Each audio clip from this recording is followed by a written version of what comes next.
मी सोनिका कुलकर्णी आपलं right mirror या चॅनलवर स्वागत करते। आज मी आपणास नेणार आहे मुंबई आमदार निवासस्थानी, जेथे आमदार बच्चू कडू यांनी आयोजन केलेलं आहे ते जनता दरबाराचं। माननीय आमदार बच्चूजी यांनी अनेक महाराष्ट्रातील पीडितांची सुनवाई केली व या सुनवाईमध्ये त्यांची साथ दिलेली आहे माननीय ॲडव्होकेट निलेश ओझा व ओझा NGO चे CEO आशिक अली मर्चंट यांनी। आता मी आपणास नेत आहे थेट त्या दृश्यांकडे। आता जो कोणताही एक समजा आता इथे सगळे तक्रारकर्ते आलेले आहेत आणि बच्चू भाऊनं जे तुमच्या तक्रार निवारणासाठी हा जो आजचा जनता दरबार आयोजित केला याच्याबद्दल बोलण्याच्या पूर्वी मी एक छोटीशी तुम्हाला म्हणजे पार्श्वभूमी सांगतो, म्हणजे तुम्हाला माहित पाहिजे तुम्ही कोण आहात। आता सगळ्यात पहिली गोष्ट, तुम्ही कोणत्याही शासकीय कार्यालयात जाता तेव्हा काय लिहिलं लोकसेवक। सेवक म्हणजे काय, थोडासा जरा सॉफ्ट शब्द, सन्मानाचा शब्द सेवक। त्याचा ओरिजिनल अर्थ काय आहे? इंग्लिश मधला शब्द आहे पब्लिक सर्वंट, जनतेचा नोकर। सर्वंट म्हणजे नोकर, ते मग कलेक्टर असो, चीफ सेक्रेटरी असो की सुप्रीम कोर्टाचा चीफ जस्टिस असो, तो कोण आहे? जनतेचा नोकर। तो मालक कोण? जनता। आणि होते काय, तुम्ही लाईन लावून उभे राहता, साहेब माझं ऐकून घ्या। ही स्थिती का आली? एकदा काय झालं होतं की एक वाघीण जी होती तिने एका आपल्या पिलाला जन्म दिला आणि ते शिकाऱ्याच्या हातून मारल्या गेली। तर ते वाघाचा जे लहान बछडा जो हे होता, आपला लहान जो वाघ होता जे काही आहे, तर तो वाढला हिरणाच्या कळपात आणि तो राहू लागला हिरणासारखा। तर आता काय झालं की एकदा तो मोठा झाला पण ते त्याचे सगळे लक्षण, चाल चलन ते सगळे हिरणासारखे। एकदा तिकडून दुसरा एक वाघ येऊन राहिला होता, त्यानं बघितलं अरे त्या वाघाला पाहून सगळे हिरण पळू लागले तर हा पण पळू लागला। तो बोला अरे यार अपने ये शेर की बिरादरी की इज्जत खतरे में, म्हणजे हा आपला वाघ कसा काय झाला असा? मग त्याला धावत जाऊन त्या हिरणाला सोडलं, त्या पहिले वाघाला पकडलं। इकडे म्हणजे तू काय पळतो? हे सगळे बदल ते पळतो तुझ्या, म्हणजे तुमच्यापासून घाबरायचं असं आम्हाला म्हणजे लहानपणापासून शिक्षण आहे ना। अरे म्हणजे तू वाघ आहे माझ्यासारखा। म्हणजे नाही नाही, पण त्याला आणलं आणि त्याला काउन्सिलिंग साठी मग प्रहार संघटनेकडे घेऊन गेले। त्यांनी त्याला आरसा दाखवला की म्हणजे बघ तू पण वाघ आहे, तू मालक आहे, हा तुझा नोकर आहे, नोकराला नोकराची लायकी दाखवून द्या।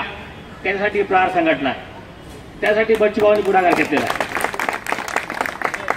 तुमचा प्रॉब्लेम काय आहे? तुम्हाला असं वाटून राहिलं का 1200 वर्ष आपण मुघलाच्या गुलामीत होतो, मग पोर्तुगीजांची गुलामी आली, मग इंग्रजांची गुलामी आली, ते आपल्या रक्तात गुलामी केलेली आहे सगळे।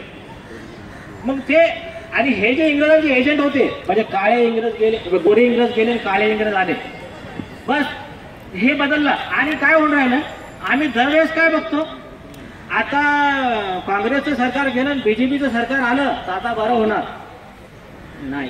हे जोपर्यंत हे सिस्टम बदलणार नाही ना, हे तर चालूच राहणार। आणि MLA मिनिस्टर हे तर बिचारे काय आहे, 5 वर्ष ते लढून तिथून ते निवडून येणार, मग ते 5 वर्ष त्यांचं चालणार। पण जे हे मोठे चोर जे आहे ना, ते एकदा अपॉइंटमेंट झाली तर रिटायरमेंट पर्यंत खाणार।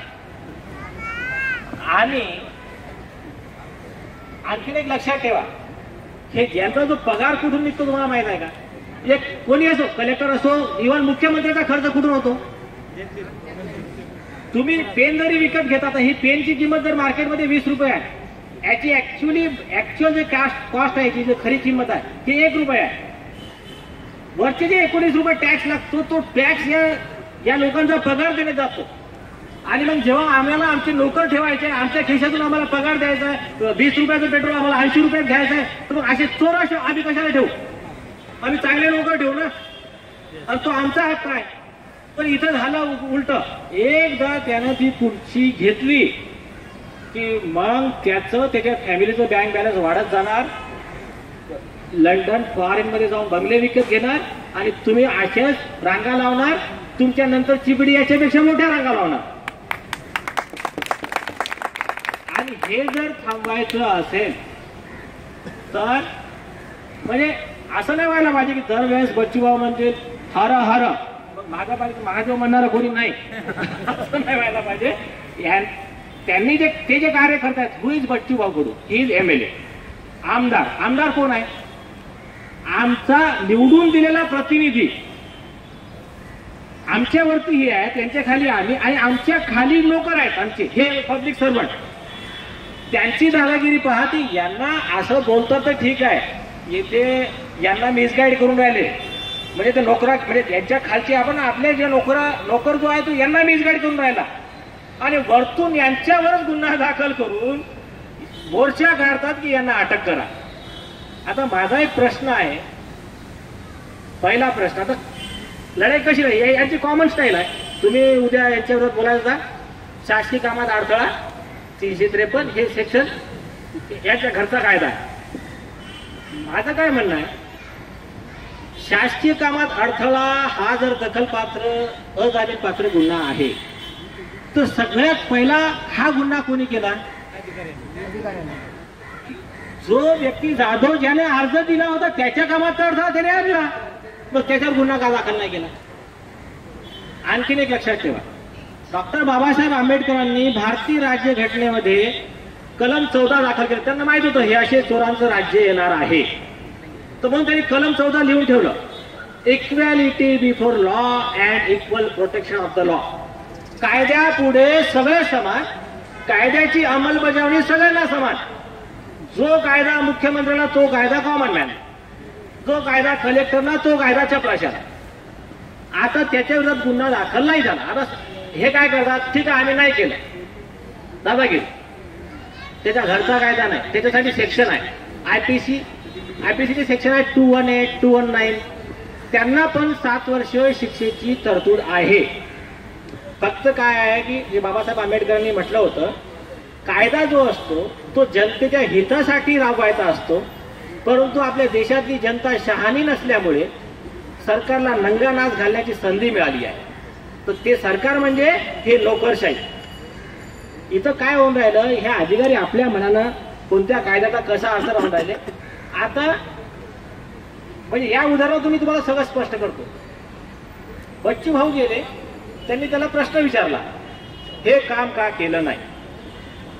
त्याला सरळ उत्तर द्यायला पाहिजे. जाधवचा अर्ज दुसऱ्या विषयाशी संबंधित होता, याला लाच भेटली नाही म्हणून त्याला एक दुसऱ्या कॉलममध्ये टाकून पेंडिंग मध्ये टाकून दिले. तर त्या अधिकाऱ्याने काय करायला पाहिजे अशा स्थितीमध्ये? तो त्याच्यावरचा जो अधिकारी आहे त्याला बाइंडिंग आहे, मॅन्डेटरी आहे की त्याने 2 गोष्टी करायला पाहिजे. पहिले जाधव यांचं प्रकरण सॉल्व्ह करायला पाहिजे त्वरित. त्याच्यासाठी दप्तर दिरंगाई जो कायदा आहे की इतक्या दिवसात कामं व्हायला पाहिजे. आणि त्याच्या व्यतिरिक्त जेव्हा MLA समोर बसून आहे, लोकप्रतिनिधी बसून आहे, you are bound to solve that matter forthwith. ठीक आहे. त्याच्यानंतर आणखीन त्यांचे जे कर्तव्य आहे, त्याचा जो वरिष्ठ अधिकारी आहे त्यांचे कर्तव्य काय, याच्यावर अँटी करप्शनचा गुन्हा दाखल व्हायला पाहिजे त्या गावीतवर की तू लाच मागितली होती. आणि असा नियम नाही बाबा, तुम्हाला जे मूर्ख बनवतात जे पोलीस आणि अधिकारी मिळून, असा कोणता नियम नाही की तुम्ही लाच देताना त्याला रेड हँड ट्रॅप लावून पकडलं तरच भ्रष्टाचाराचा गुन्हा होतो. तुम्हाला फोनवर मागितलं, असं 2 लोकांसमोर मागितलं, कुठेही मागितलं तरी सुद्धा लाच मागणे सुद्धा गुन्हा आहे. म्हणजे लाच दिली पाहिजे असं आवश्यक नाही. त्यांना लाच मागितलेली आहे तो गुन्हा आहे, तर त्या गावीतला अरेस्ट का नाही? सिंपल प्रश्न. म्हणजे आता काय होणार आहे की तुम्ही चोरी करायची आणि आम्ही म्हटलं तुम्ही चोरी केली तर आम्ही गुन्हेगार. म्हणजे हे तर इंग्रजांपेक्षा जास्त झालंय. आणि हे म्हणजे मोठ्या गुलामगिरीकडे वाटचाल आहे. फक्त नावाची लोकशाही राहिलेली आहे. आणखी अधिकारी तुमच्याकडे येऊन तुमचे प्रॉब्लेम सॉल्व्ह करायला पाहिजे.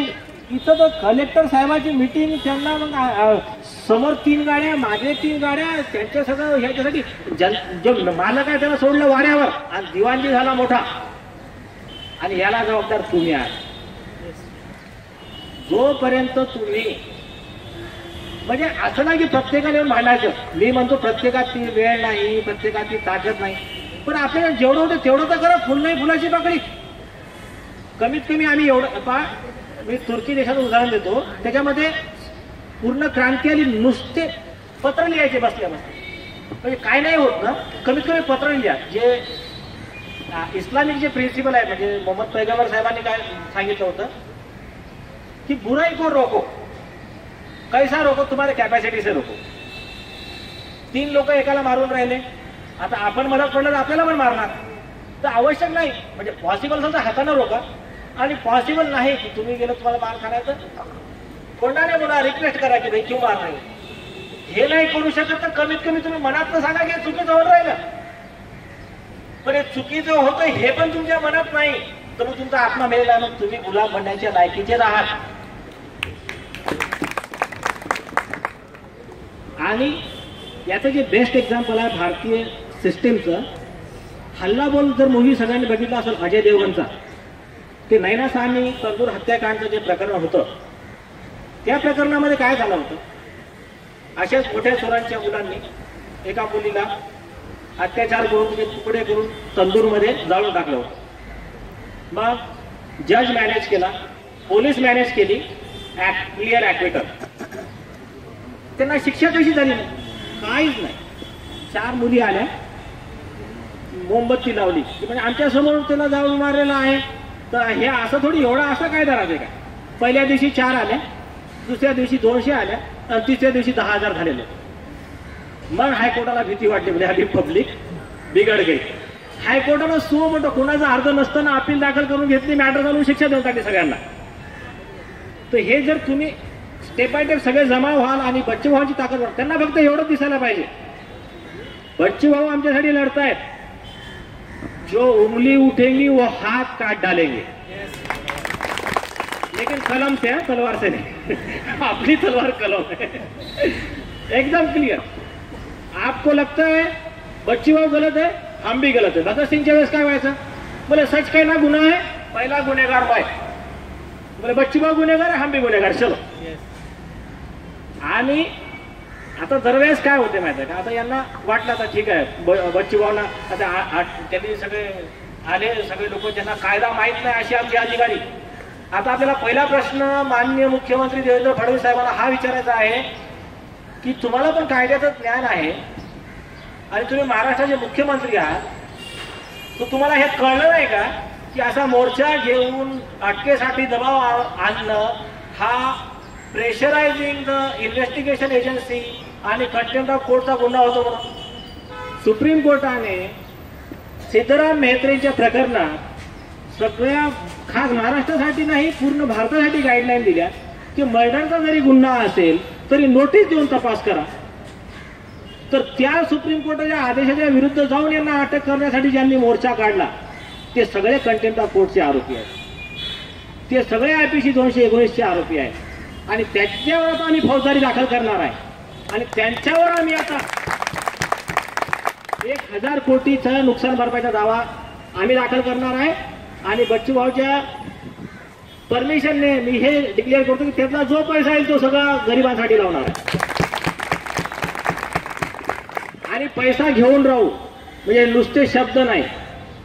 गोपाळ शेट्टी कुठे आहे, गोपाळ शेट्टींच्या मॅटरमध्ये यांना पोलिसांनी रेपच्या खोट्या प्रकरणात 7 वर्ष तुरुंगात ठेवलं. 7 वर्षानंतर हायकोर्टमध्ये अरे चुकीनं तुम्ही तुरुंगात राहिले. नंतर आम्ही रीट फाईल केली, 200 कोटीची नुकसान भरपाई मागितली. तर हायकोर्टाने प्रश्न विचारला म्हणजे 200 कोटी कसे. मी म्हटलं मला हाच प्रश्न पाहिजे होता. तुमचा सुप्रीम कोर्टाचा जज PB सावंत त्याचा फोटो चुकीने दाखवला तर त्याला तुम्ही 100 कोटी रुपये दिले, फक्त 15 मिनिट फोटो चुकीने दाखवला. तुमच्या सुप्रीम कोर्टाच्या जजचा पगार किती आहे, 2 लाख. आमच्या माणसाला 50,000 पगार होता. हा 7 वर्ष जेलमध्ये राहिला, याला किती भेटायला पाहिजे, 1 लाख कोटी भेटायला पाहिजे. हे 200 कोटी आम्ही टेम्पररी मागून आलो, इंटेरियरली मागून राहिलो. आणि बच्चू भाऊ तर म्हणजे गर्भ श्रीमंत आहे, मग आपण वाढवू इंटेरिम 500 कोटी मागू, मग 2-4 लाख कोटी मागू, महाराष्ट्र सरकार विकावं लागेल आता. तर हे जे आहे ना, यांनी क्या केलं यावेळेस रॉंग नंबर डायल केला. ज्यांचं दरवेळेस चाललं म्हणजे ते अन्याय का हद से बढ़ जाना भी जरूरी है. यूं ही आएंगे इनकलाबाद क्या, तो इनकलाब ऐसे ही आता है. तो अभी इन्होंने सब किया आणि यांचे पाप भरले होते म्हणून त्यांनी बच्चू भाऊशी भांडण केली. आणि action speak louder than the words. नुसते शब्द नाही, त्यांना करून दाखवू. ज्या पीआयने अरेस्ट केली तो पीआय, ज्या चोरांनी आपला हे त्याचा मोर्चा काढून दबाव आणला ते, हे सगळे कंटेंट ऑफ कोर्टात आरोपी राहतील. आणि आम्ही मुख्यमंत्री देवेंद्र फडणवीस यांना पण उत्तरवादी बनवू. जर तुम्ही यांना कंट्रोल करू शकत नाही, तुमच्या हाताखाली सगळं होतंय, तुम्ही त्यांच्यावर कारवाई करू शकत नाही. Act of commission is also offence आणि act of omission is also offence. तर त्यांना पण उत्तरवादी करू आणि त्यांना पण आरोप, त्यांना कायदा दाखवू कसा असते. तर कायद्याची लढाई लढू, काय हरकत नाही. तुम्ही म्हणता ना हात लावणार गुन्हा, बिलकुल हात लावणार नाही. आणि असा हात लावणार फक्त आमचा कागद पेन आयुष्यभर विसरणार नाही. आणि केस सिद्ध झाली तर आयुष्यभर त्यांना इलेक्शन पण लढता येणार नाही, मुख्यमंत्री तर दूरची गोष्ट. तर आम्हाला लढाई अशी लढायची आहे. तुम्ही कोणत्याही कार्यालयात जाता, अर्ज देता, एवढं स्टाईलनं जायचं. प्रहार संघटनेकडून ट्रेनिंग घ्यायची आता डबल पासून. हा असं नाही जातं साहेब, असं जायचं. हा ऐका कलेक्टर, त्यांना सांगा मी आलो. अर्ज द्यायचा आणि त्याला काय विचारायचं की मी बसू का, खुर्ची घ्यायची बसायचं. काय झालं माझ्या गावाचं, काय बोलते बोलून द्या ना, मग त्यांना दाखवू. काय झालं होतं एका मॅटरमध्ये, यवतमाळचे जिल्हाधिकारी संजय देशमुख होते. त्यांनी काय केलं, हायकोर्टाकडून ऑर्डर झाली, त्यांना हे देऊन टाका जागा, त्यांना यांनी स्टे दिला. मी त्यांच्याकडे गेलो हिअरिंगला. ते म्हणले हे काय तुम्हाला शिक्षा होऊ शकते. तर मला काय म्हणतात, तुम्ही असं कसं बोलताय म्हणे. मी म्हटलं आहे का, जोपर्यंत तुम्ही कायद्याच्या चौकटीत राहून काम करा, जोपर्यंत तुम्ही नियमात राहून काम कराल, तोपर्यंत तुमचा रिस्पेक्ट, मग तो चपराशी जरी असेल त्याचा रिस्पेक्ट. कायद्याच्या बाहेर तुम्ही गेले तर मग तुम्ही कोण आहात, आरोपी. मग आरोपीची जागा कुठं असते, जेलमध्ये. तुम्हाला वाटत असेल तुम्ही खुर्चीवर बसून कलेक्टरची, पण तुमची खरी जागा जेलमध्ये आहे. असं बोलणं तर चालू करा, सगळ्याला बोलायची आवश्यकता नाही. 100 मध्ये 2 जर चालू झाले ना, मग पहा यांचं कसं स्टाईल चालू होतं. मग हे काय करतात, मग स्वतःच हे करतील. नाही नाही, जनतेशी सौहार्दाची वागणूक करावी, हे करावी, ते स्वतःच काढतील सर्क्युलर आणि ते स्वतःच हे करतील. यांना वाटेल की आता आपली दुकानदारी बंद होणार, पण यांच्या गोड बोलण्याला आम्ही फसणार नाही. हा लढा तोपर्यंत चालू राहील जोपर्यंत या नोकरशाहीपासून खरी आझादी मिळणार नाही. आणि यासाठी बच्चू भाऊंनी जे कार्य केलं त्यांना आमच्या पूर्ण एनजीओचं सगळ्यांचं समर्थन आहे. आणि ही पहिली गोष्ट आहे बघा, आता हा व्यक्ती आहे, याचं माझं भांडण झालं, मी जर याला एक मारली तर सगळे म्हणतील नाही हे चुकीचं केलं. चूक आहे त्याला चूक म्हणणार, पण असं काय झालं की सगळं महाराष्ट्र मग तो बरं केलं त्याला मारलं. काय झालं, कारण हे यांचे पाप एवढे आहे. आणि जो काय आहे की तो गरीब जो आहे ना, त्याची जी त्याला म्हणते ना इसकी आ से डरो, म्हणजे त्याची जी बददुआ आहे हे यांना असं वाटून हे काय करणार. हा तर हे जे जमा होऊन राहिले याचे सगळ्याचे जे आहे ना प्रेयर्स हे जमा होऊन राहिल्या. आणि त्या प्रेयर्स मधून मग असे बच्चू कडू सारखे देवाला पाठवले दूध उभे राहतात. आणि मग अशा शत्रूंचा त्या जे काही असे त्याला काय म्हणतात क्रूर शासन करते आहेत, मग यांना हटून आता खरी शासन व्यवस्था जी शिवशाही जी होती ती आपल्याला आणायची आहे, खरं रामराज्य आणायचं आहे. बस आजच्या पुरतं म्हणजे एवढं सफिशियंट आहे. आता याच्यानंतर बच्चू भाऊंनी एक असं केलं की ट्रेनिंग कॅम्प ठेवायची, प्रत्येक गावागावात संघटना प्रहार संघटनेचं ऑफिस उघडायचं. आणि म्हणजे आता प्रत्येकापर्यंत तर बच्चू भाऊ पोहोचू शकत नाही ना, आणि आपल्याला तलवारीनं भाजी नाही कापायची आहे. एंडलाच बच्चूभाऊ येतील, बाकी आपली फळी आहे, फर्स्ट लाईन सेकंड लाईन ती लढतील. ज्या सब ये कम पडे तब आहे फिर लास्ट. तर सगळ्यांना ट्रेनिंग देतील आणि आपले व्हॉलंटियर कार्य करतील. त्यांना मराठीत आपण पुस्तकं देऊ की कोणत्या अधिकारी कसे कारवाई करायच्या आणि त्याचे एक्झाम्पल देऊ की कोणत्या कोणत्या अधिकाऱ्याला शिक्षा झालेली आहे. मी पुस्तक लिहिलं आहे की जजला कशी शिक्षा झालेली आहे, पोलिसांना कशी शिक्षा झालेली आहे, कलेक्टरला कशी शिक्षा झालेली आहे, सरकारी वकिलाला कशी शिक्षा झालेली आहे. आणि ते काम चालू करू. आणि बच्चूभाऊ समीकडे कार्यकर्ता ठेवणारा प्रत्येक याच्यावर त्याचा मोबाईल नंबर राहील. ज्याला वाटलं त्या कार्यकर्त्याला तुम्ही त्याला आर्थिक मदत करायची, नाही वाटलं नाही करायची. संघटना त्याचा खर्च उचलेल आणि हे कार्य आपण आता संपूर्ण महाराष्ट्रभर आणि पूर्ण नंतर देशभर आपण वाढवू. जय हिंद, जय भारत.